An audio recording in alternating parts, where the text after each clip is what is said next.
Today, I'll reveal the 5 manipulation tricks women use to make you feel guilty for not spending. Understanding these tactics and the female psychology behind them will help you recognize manipulation when it's happening and protect yourself from financially exploitative relationships.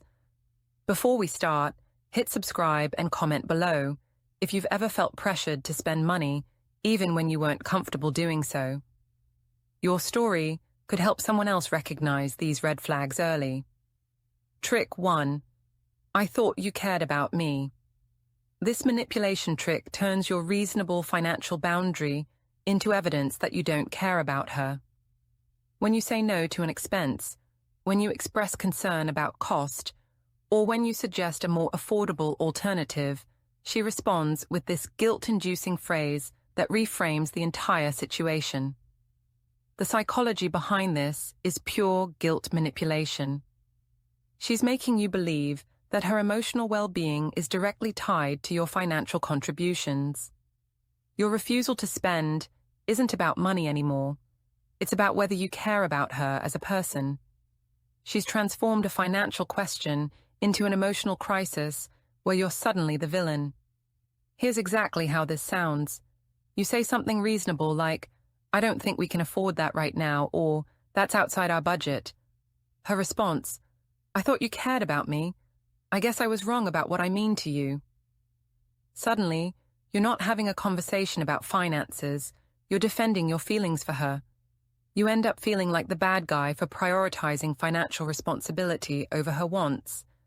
The manipulation forces you to prove your care by spending money, making your affection measurable only through your wallet. Trick 2. You always say you want to make me happy, but... This trick uses your own words and genuine desires against you.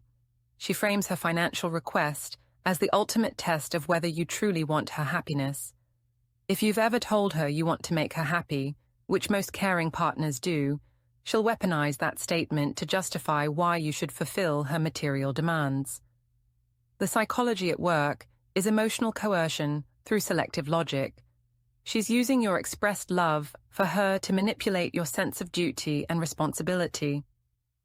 You do want to make her happy, but she's redefined happiness as exclusively tied to spending money on her.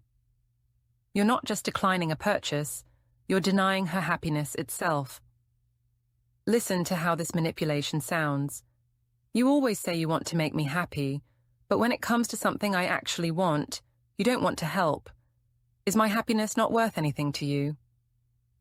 She's created a false equivalence where spending money equals caring about her happiness, and not spending means you don't value her emotional well-being. You feel emotionally obligated to give her what she wants because she's successfully linked her happiness to your financial support. Refusing now feels like you're admitting you don't actually care about her happiness, even though that's completely false. Trick 3. I never ask for anything, but this would really make me feel special. This manipulation trick rewrites history to make her current request seem rare and modest. She creates a narrative that she never asks for anything, conveniently forgetting or minimizing all her previous demands. This makes the current request appear reasonable, small and special by contrast. The psychology behind this is guilt through false contrast and manufactured scarcity. By presenting herself as someone who rarely asks for things, she makes you feel guilty for even considering saying no to this one small request. Her supposed modesty and lack of previous demands makes you feel obligated to fulfill this one. Here's the typical scenario. She wants something expensive, and when you hesitate, she says, "I never ask for anything. I'm not like those other women who constantly want stuff. But this one thing would mean the world to me." She's positioned herself as uniquely modest and reasonable, making you the unreasonable one for not immediately agreeing. The reality is often very different. She may ask for things constantly, but she's reframed them as not counting or not being real requests. Or she conveniently forgets all the times you've already spent money on her. Either way, you feel guilty for not fulfilling her rare request, even if you're financially uncomfortable. Trick 4. If you loved me, you wouldn't hesitate to do this. This is perhaps the most direct form of emotional manipulation because it explicitly links your love to your spending. She turns your refusal into a fundamental question about your feelings and commitment. By implying that not fulfilling her financial request means you don't love her enough, she applies massive emotional pressure. The psychology here is emotional blackmail through conditional love. She knows you equate love with sacrifice and care, and she's exploiting that by making you feel like you're failing her as a partner if you don't provide for her material needs. She's not just asking for something, she's questioning the validity of your entire relationship. The manipulation sounds like this. If you really loved me, you wouldn't even hesitate to buy me this. Or, I guess you don't love me as much as I thought if you're not willing to do this for me. Suddenly you're not declining a purchase, you're defending your love. You're not explaining your budget concerns, you're proving your commitment. The guilt becomes overwhelming because the stakes have been artificially elevated. It's no longer about whether you can afford something, it's about whether your love is real and sufficient. Most men will spend money they don't have, rather than have their love questioned. Trick 5. It's not about the money, it's about showing you care.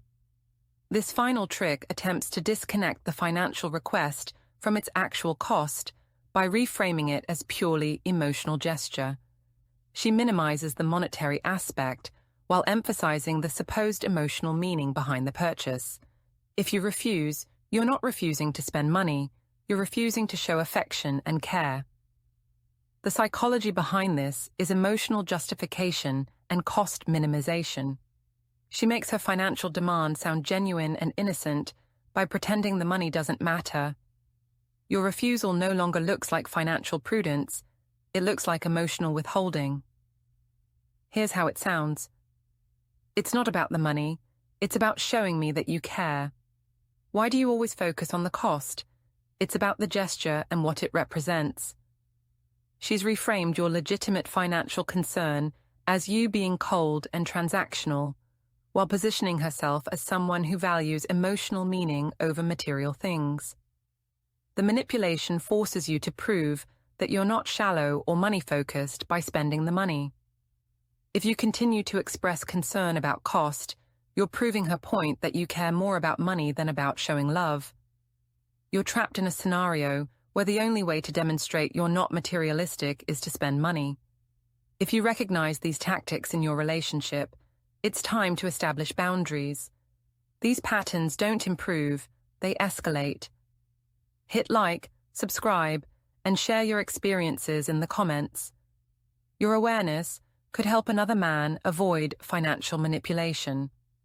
Love isn't about who spends the most, it's about genuine connection, mutual respect, and balanced giving. If you feel emotionally drained or financially manipulated, don't ignore the signs. Protect yourself, recognize manipulation, and demand better. You deserve a partner who values you, not your wallet.